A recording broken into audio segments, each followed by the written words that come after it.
Hello, beautiful people. Here's your reminder for today. It says, it's hard to be fruitful while we're holding on to what's hurtful. This is coming from the workbook called Forgiving What You Can't Forget.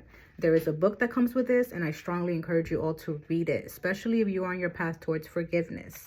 Now, what better example than myself to relate to this message? But I did want to share a reminder that also my mom has taught me over the years constantly. And it goes hand in hand with this. And she has told me, never let the world turn your heart cold, right? Because in you allowing that to happen, you are becoming or transforming yourself into someone who you never were and were never meant to be, right?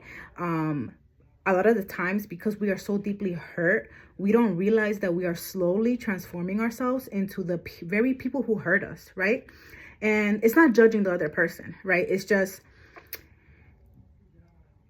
reminding yourself that if you would never cause such hurt to another person, then do everything in your power that you can to not allow your heart to become so cold, right? To allow your heart to be blocked by the blessings and fruit that is awaiting for you, because God wants to see you healed. God knows you can heal. God is ready to support you in your healing.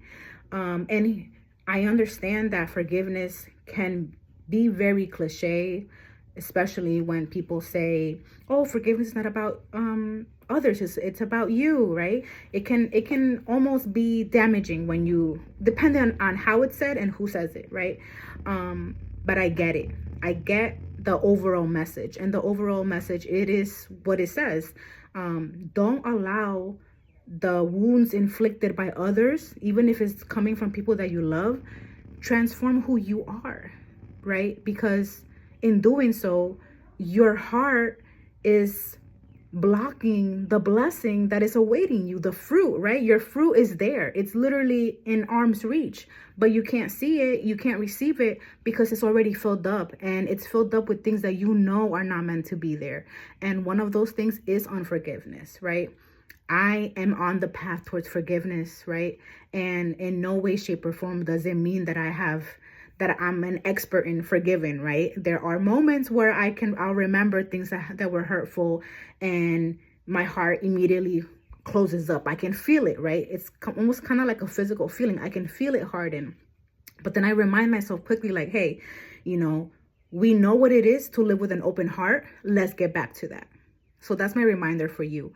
Open up your heart again. Do everything in your power to cleanse your heart.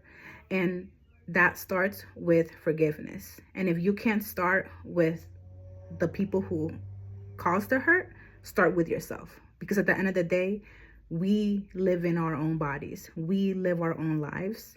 And we know we want to live with an open heart and be able to live out the blessings that God has been waiting to give us.